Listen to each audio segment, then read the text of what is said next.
One third of Pakistan has completely submerged by historic flooding. According to National Disaster Management Authority of Pakistan, since mid-June, when the monsoon began, more than 3,000 kilometers of road, 130 bridges, and 4,95,000 homes have been damaged.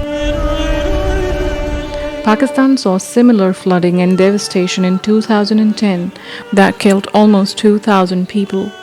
The crisis unfolding this summer is the latest extreme weather event in a country often ranked as one of the most vulnerable to climate change.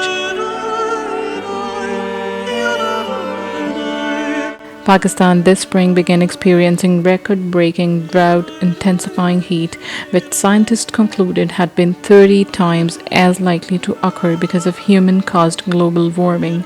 Now, much of the country is underwater. Researchers agree that in South Asia and elsewhere, global warming is increasing the likelihood of severe rain. Pakistan contains more glacial ice than any other country on Earth outside the polar regions. The disaster is hitting a poor country that has contributed relatively little to the world's climate problem. Since 1959, Pakistan has emitted about 0.4% of the heat-trapping carbon dioxide, compared to 21.5% by the United States and 16.4% by China.